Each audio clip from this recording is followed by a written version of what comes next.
Nature of business. कल वाला सारा क्लियर है? कोई सवाल, कोई मसला, कोई परेशानी? All done. Nature of business. Business किस किस तरह का होता है, क्या उसकी नेचर होती है, इसको समझते हैं।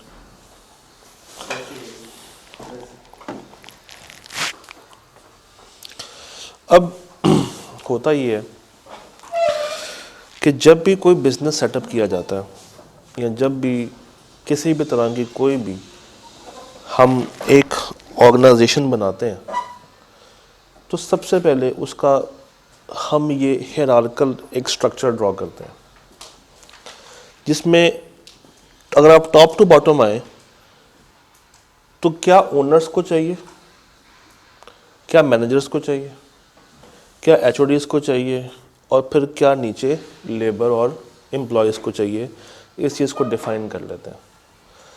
That is called a hierarchy of objectives and plan. और ये कम्युनिकेशन होती है जो कि बिटवीन द ऑर्गेनाइजेशन फ्लो करती है, और ये ज़रूरी होती है किसी भी ऑर्गेनाइजेशन को चलाने के लिए, चाहे वो सोल ट्रेडर हो, पार्टनरशिप हो, कंपनी हो, कुछ भी हो। हर इदारे का कोई ना कोई टारगेट होता है, एक प्लान होता है जिसको वो अचीव करना चाहते हैं in the future.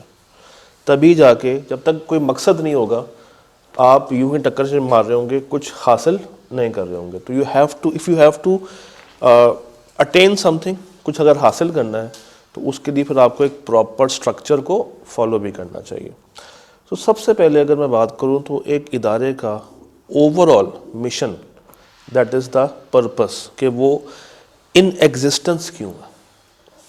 Mission statement कहते हैं एक ऐसी स्टेटमेंट को जो कि ऑर्गेनाइजेशन अपनी बनाती है, जो कि कम्युनिकेशन कर रही होती है with the external stakeholders, के उस इदारे का मकसद क्या है, वो इदारा क्यों बना है, वो करंटली क्या काम कर रहा है, वो करंटली लोगों को कैसे हेल्प आउट कर रहा है, उस इदारे को बनाने के पीछे ब्रेन चाइल्ड क्या है, आपने वो इदारा क्यों बनाया है, उससे आप क्या फ़ायदा अभी हासिल कर रहे हैं, करंटली वो आपको क्या बेनिफिट दे रहा है, करंटली वो क्या प्रोडक्ट्स, कौन से सर्विसेज और कैसे लोगों के लिए ज़िंदगी आसान बना रहा है। That is called mission statement. That is called mission statement. तो basically it is reason for existence. It is reason for existence. आपने जब ये डिसाइड किया कि हम लोगों ने सीए करना है, आपका मिशन क्या था? As early as possible qualify करना, दैट इज़ योर मिशन। एक अच्छी पोजीशन पे जाना है, दैट इज़ योर मिशन। जब आप बच्चे थे तो आपसे अगर एक सवाल हो कि भैया आपने बड़े होकर क्या बनना है, तो आप क्या कहते थे? डॉक्टर बनना है, इंजीनियर बनना है। कभी ये कहा था कि सीए बनना है? जहन में भी नहीं होगा, क्योंकि ये इतना कॉमन वर्ड है ही नहीं कि छोटे बच्चे को पता हो। उसको ये पता है कि डॉक्टर है या इंजीनियर है या शायद लॉयर का पता हो, या क्रिकेटर, पायलट, हाँ, एयरफोर्स। तो ये इस तरह से लोगों को आइडिया होता है। तो मिशन क्या है इदारे का, जीने की वजह, कि वो क्यों ज़िंदा है, उसका क्या हासिल मकसद है। Basic function in the society, किस तरीके से ये सोसाइटी को हेल्प कर रहा है, कैसे ये अपनी सोसाइटी को आगे लेके जाएगा। इसमें आप बताते क्या है, हमारा बिजनेस क्या है, व्हाट इज़ आवर बिजनेस। हमारा बिजनेस हमारे कस्टमर को क्या वैल्यू दे रहा है, फ्यूचर में हम अपना प्रिंसिपल लाइन ऑफ बिजनेस कितना एक्सटेंड कर सकते हैं, कहाँ तक मज़ीद काम कर सकते हैं, और क्या है, क्यों है, किस लिए है, ये सारी बातें आप मिशन स्टेटमेंट के अंदर बता रहे होते हैं। हर कंपनी की मिशन स्टेटमेंट डिफरेंट होगी, और मिशन स्टेटमेंट दिल से निकलती है। इसको आप चैट जीपीटी से कह के बना नहीं सकते। ये ओनर्स की तरफ से एक लाएअमल होता है, और हर ओनर का माइंडसेट फ़र्क होता है। तो अगर एक इदारा दूसरे इदारे की मिशन स्टेटमेंट को कॉपी करे तो ये अच्छी स्ट्रैटेजी नहीं। तो कॉपी शुदा मिशन स्ट्रैटेजी नहीं बनानी, अपने दिल की बात करनी, मगर एक सोफिस्टिकेटेड अल्फाज के साथ। That is called mission statement. ये क्या करती है, ये आपको एक कंसिस्टेंसी प्रोवाइड करती है। आपके हर स्टेक होल्डर को पता है, आपके एम्प्लॉयज़ को पता है, आपके कस्टमर्स को पता है, आपके क्रेडिटर्स को पता है, इन्वेस्टर्स को पता है, शेयर होल्डर्स को पता है, गवर्नमेंट को पता है कि ये कंपनी क्यों है, इसका जीने का क्या मकसद है। ट्रांसलेट करती है आपके इंटेंशंस को, लोगों को बताती है योर पर्पस, और आपके एम्प्लॉयज़ को वक्तन फ़वक्तन इंस्पायर कर रही होती है, उनको मोटिवेट कर रही होती है कि यार हम अगर वहाँ तक पहुँचेंगे तो आपकी बदौलत ही पहुँचेंगे। तो ये करके एम्प्लॉयज़ से सारा काम लेके ओनर्स खुद अय्याशी कर रहे होते हैं। तो दैट इज़ मिशन स्टेटमेंट। फिर इससे भी बड़ी एक स्टेटमेंट होती है विजन स्टेटमेंट। ये विजन क्या होता है? बहुत दूर के सोचना। ये करंट पीरियड की नहीं होती है, ये फ्यूचर की होती है। मिशन करंट पीरियड का होता है, और अगर मैं इसको मज़ीद प्रोलॉन्ग करके फ्यूचर में ले जाऊं कि हम फ्यूचर में क्या बन सकते हैं, that is your vision statement. वो देख रहे हैं, वो दूर की सोच रहा। तो ये डिज़ायर्ड ऑप्टिमल स्टेट है। हम फ्यूचर में कहाँ पहुँचना चाहते हैं, हम फ्यूचर में क्या बनना चाहते हैं।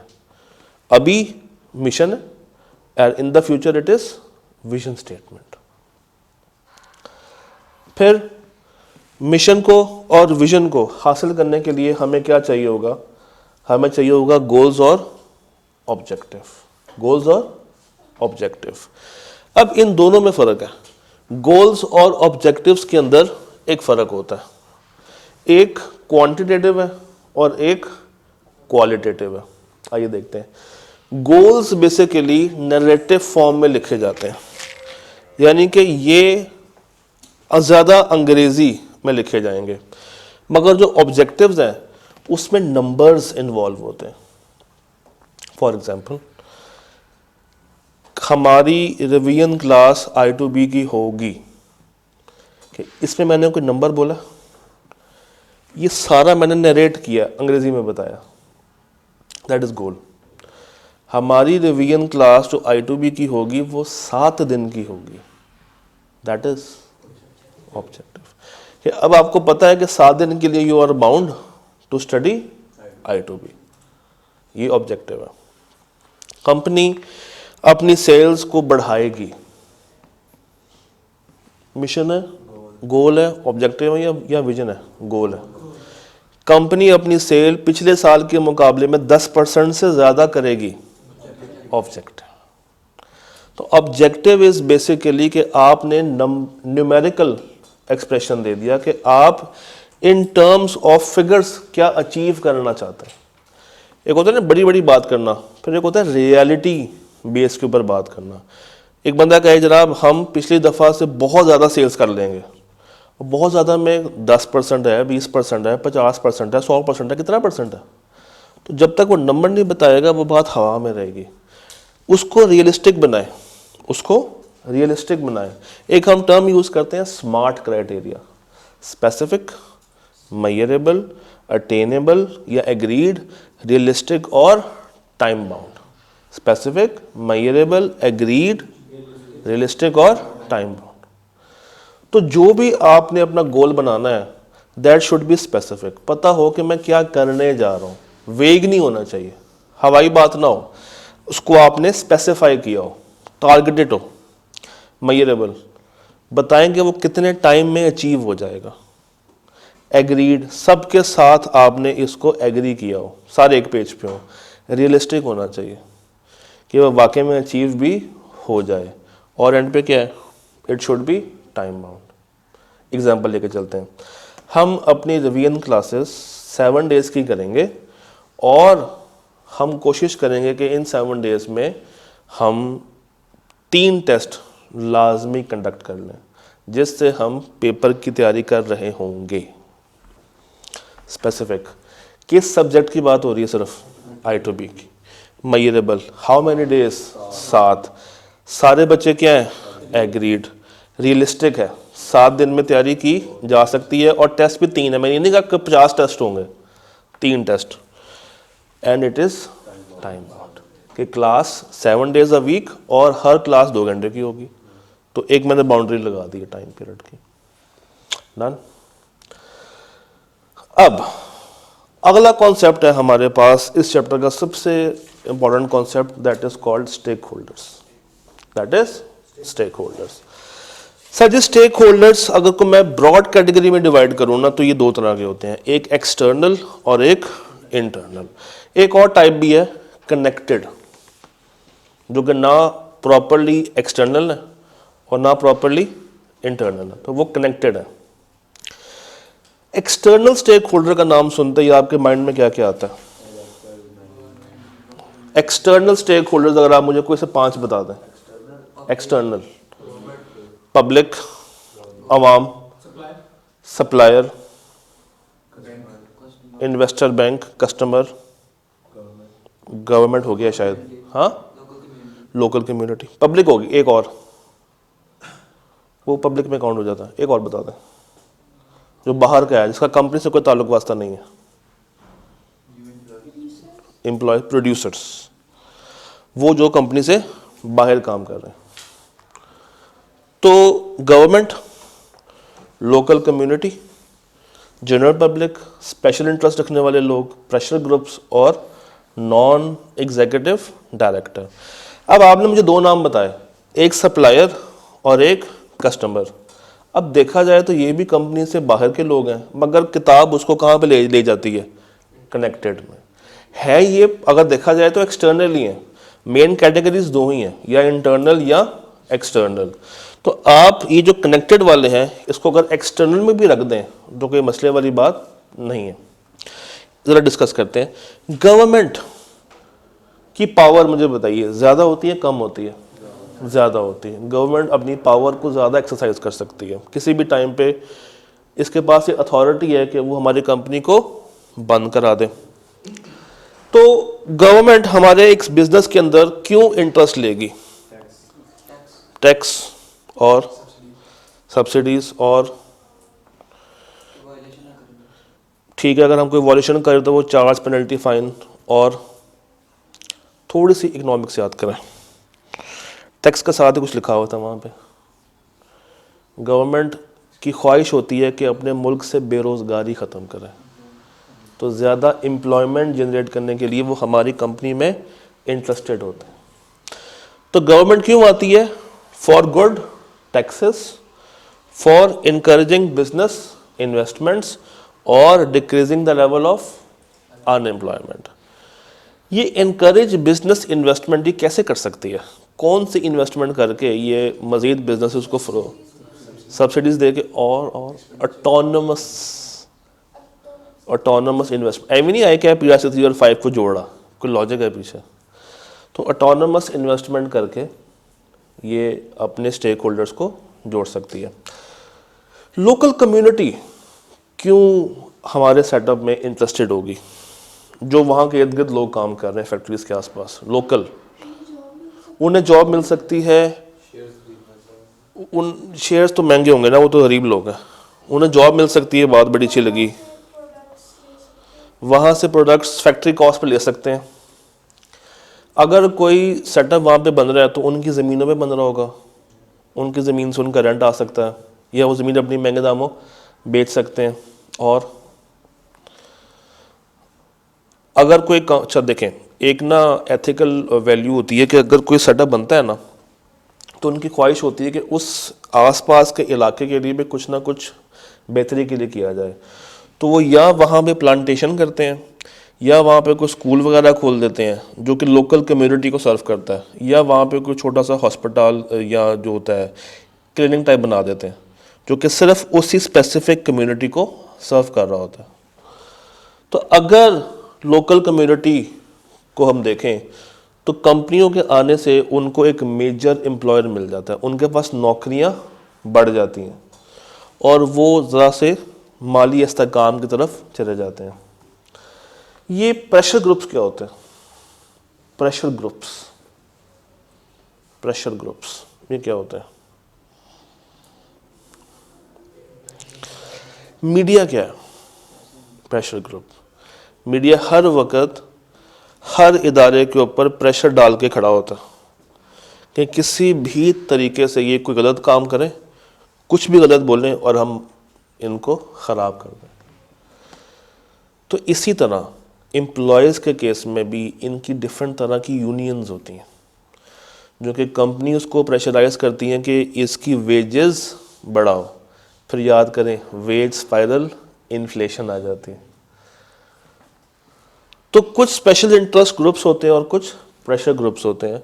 पब्लिक हेल्थ को प्रोटेक्ट करने के लिए, इन्वायरमेंट की प्रोटेक्शन करने के लिए, कंज्यूमर को किसी भी तरीके से मैनिपुलेट ना करने के लिए, एम्प्लॉयज़ की सपोर्ट करने के लिए डिफरेंट इदारे बने होते हैं जो कि आके चेक करते हैं कि क्या ये कंपनी वाकई में अपने स्टेक होल्डर्स को रेलेवेंट फ़ायदा पहुंचा रही है या नहीं पहुंचा रही। क्या कस्टमर का डाटा लीक तो नहीं हो रहा, क्या एम्प्लॉयज़ का डाटा लीक तो नहीं हो रहा, क्या एम्प्लॉयज़ के बच्चों को सफिशेंट नॉलेज एजुकेशन प्रोवाइड की जा रही है या नहीं, क्या उनके रहने सहने का ख्याल रखा जा रहा है या नहीं, क्या जो एम्प्लॉयज़ काम कर रहे हैं उनको हेल्थ एंड सेफ्टी दी गई है कि नहीं। तो ये प्रेशर में रखते हैं हमेशा कंपनी के मालिकान को कि तुम लोगों ने out of your business activity ये वाले काम भी करने हैं, क्योंकि ये तुम्हारे एम्प्लॉयज़ हैं, ये रहेंगे तो तुम्हारा काम चलेगा, तुम इनके बगैर चल नहीं सकते। इसी तरह इन्वायरमेंट प्रोटेक्शन, अगर आप ज़्यादा कार्बन डाइऑक्साइड मार्केट में रिलीज़ कर रहे हैं हवा में तो आपके ऊपर केस पड़ सकता है। अगर आप ज़्यादा आलूदगी फैला रहे हैं तो आप पकड़े जाएंगे, आपकी पकड़ है। और जैसे पकड़े जाएंगे 2 दिन के लिए फैक्ट्री सील होगी, तीसरे दिन खुल जाएगी। गैस करें कैसे? समझ तो आ गई होगी। फिर अगर मैं थोड़ा सा पीछे आऊँ, इंटरनल स्टेक होल्डर, इसमें कौन कौन से आते हैं? इंटरनल में जो कंपनी के अंदर होते हैं, employees, owners, directors, share holders. अब ओनर्स और शेयर होल्डर्स, इनका क्या फ़ायदा है? Profit, long term growth, ownership. Directors salary, जितना अच्छा परफॉर्म करेगी कंपनी उनको सैलरी उतनी ज़्यादा मिलेगी, उतनी अच्छी मिलेगी। मैनेजर्स जॉब सिक्योरिटी, इनकी जॉब सिक्योर रहेगी और एम्प्लॉयज़ के लिए क्वालिटी ऑफ लाइफ बेहतर हो जाएगी, उनको ज़्यादा सैलरी मिलेगी, उनकी कंजम्पशन पावर बढ़ जाएगी, डिमांड मार्केट में बढ़ा लेंगे। फिर ये जो कनेक्टेड होते हैं इसमें कौन कौन से आएंगे? लेंडर, सप्लायर और कस्टमर। भाई कस्टमर क्यों कंपनी को प्रेफर करेगा? अच्छी quality of goods and services मिलेंगी। सप्लायर क्यों हमें माल देगा? टाइम पे पेमेंट हो जाएगी। और लेंडर हमें क्यों लोन देगा? उसको लोन के साथ वापस क्या मिलेगा? मज़ीद इंटरेस्ट मिलेगा। तो ये उनका इंटरेस्ट है, उनका स्टेक है जो कि उनको रिसीव होता है। फिर डायरेक्टर्स 2 तरह के होते हैं, एक एग्जीक्यूटिव और एक नॉन एग्जीक्यूटिव। ये फ़र्क सुन लें। एग्जीक्यूटिव वो है जो कि कंपनी में 12 महीने बैठा है, 24 घंटे बैठा है, 24/7 बैठा है और उसने सारे काम करने हैं 365 डेज। नॉन एग्जीक्यूटिव वो है जो कि फरमाइशी है, ये सिर्फ उस वक्त आता है जब कंपनी को असल मायनों में इसकी ज़रूरत पेश आती है। ऐसे नहीं आता। जब कंपनी को लगता है कि हमें बाहर से हेल्प चाहिए, हमें बाहर का एक पॉइंट ऑफ व्यू चाहिए, हमें पता करना है कि मार्केट में क्या हो रहा है, हमें मशवरा चाहिए, तो वो मशवरेबाजी के लिए आता है। कौन? Non executive. ज़रा पढ़ें।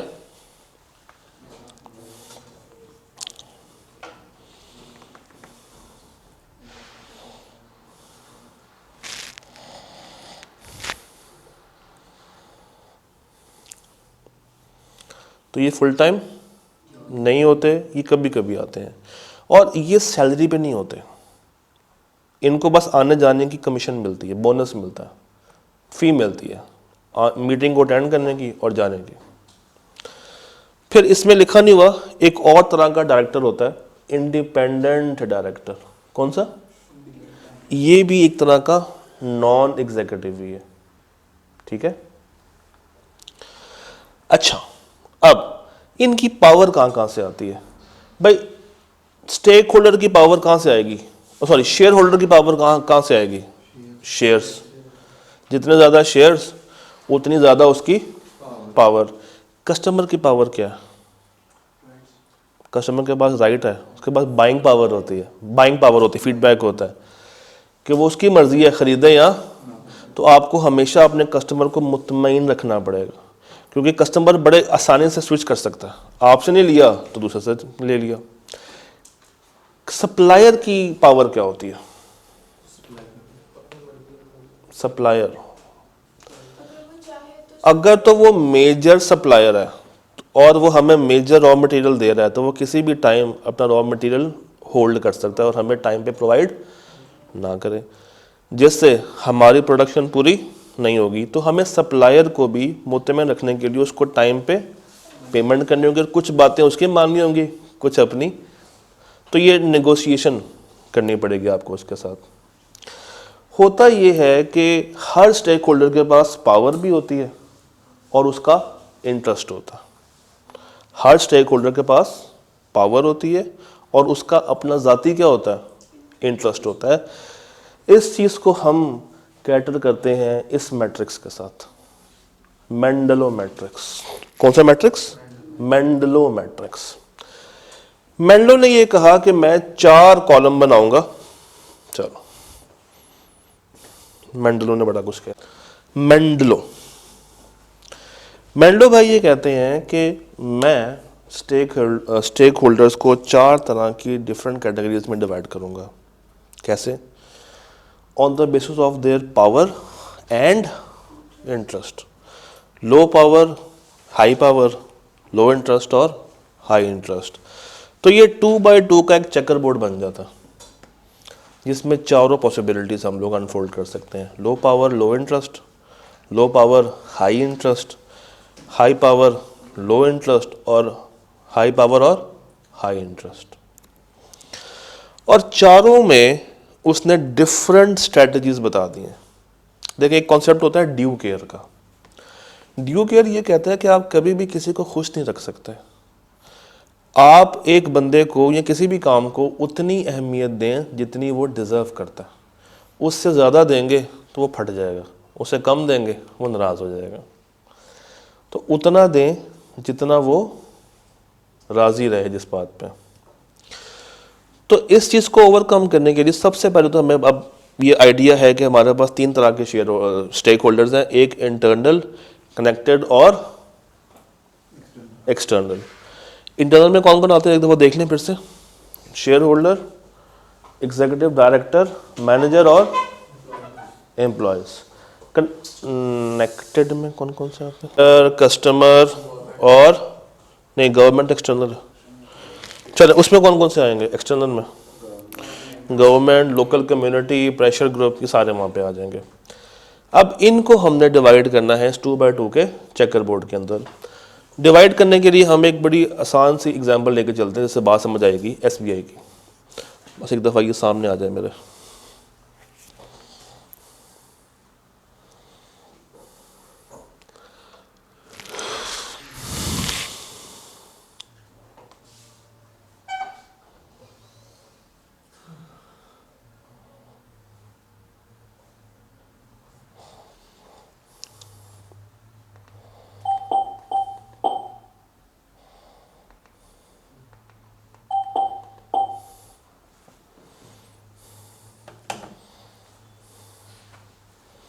अच्छा जी, तो एग्जाम्पल है हमारे पास कौन सी? SBI। ये कॉलेज है। तो ज़रा मुझे बताइए, इस कॉलेज के कौन कौन से स्टेक होल्डर्स होंगे? सारे ज़रा काउंट करें मेरे साथ। Students, teachers, owners, director, principal, staff, faculty, आपके पेरेंट्स, गवर्नमेंट, ICAP और बताएं, ऑफिस बॉयज़, IT स्टाफ, ये सारे ही क्या हैं? सिक्योरिटी। इवन वो बंदा जो कि सुबह आके कैंपस से कचरा लेके जाता है, that is our stakeholder. कंपेरेटर्स भी स्टेक होल्डर्स में आते हैं। तो अब मैं ज़रा इन सबको डिवाइड करूँगा। मुझे बताइए, इन सारे स्टेक होल्डर्स में से सबसे लो इंटरेस्ट किसका होगा? फैकल्टी का। एडमिन स्टाफ का लेस इंटरेस्ट होगा। सुबह जो बंदा अखबार डाल के जाता है उसका इंटरेस्ट लो होगा। और गेट ऑफिस स्टाफ का कम होगा, सिक्योरिटी वालों का। एडमिन स्टाफ का कम होगा। बच्चों का भी इंटरेस्ट कम है? नहीं, बच्चों का इंटरेस्ट ज़्यादा। तो लो इंटरेस्ट। अच्छा, इनकी पावर हाई होगी कि लो होगी? लो होगी। अगर कॉलेज कहता है कि हमने हफ्ते की क्लासेस करवानी है और ऑफिस बॉय कहते हैं कि नहीं जनाब ना करवाएं, बंद कर दें, तो क्या कॉलेज मानेगा? नहीं। पावर क्या है? लो। और इंटरेस्ट भी क्या है? लो। शायर ये कहता है कि अगर इंटरेस्ट भी लो है और पावर भी लो है तो इनके साथ आपने कोई ज़्यादा एफर्ट नहीं करनी, मिनिमल एफर्ट। इनसे आपने पूछना नहीं है, इनको आपने इन्फॉर्म करना, बस बता के रखना है कि भाई हफ्ते को क्लास है, मतलब है इस टाइम भी एक्टिविटी हो रही है। ये नहीं कहना कि क्यों हो रही है, अच्छा तुम बताओ करें या ना करें। मिनिमल एफर्ट रखनी है इनके साथ, इनको ज़्यादा पूछना नहीं। देन इसका रिवर्स कर लेते हैं, हाई पावर हाई इंटरेस्ट। ये कौन से लोग होंगे? Owners, share holders, teachers, faculty. इनसे पूछा जाएगा कि हम ये करें या ना करें।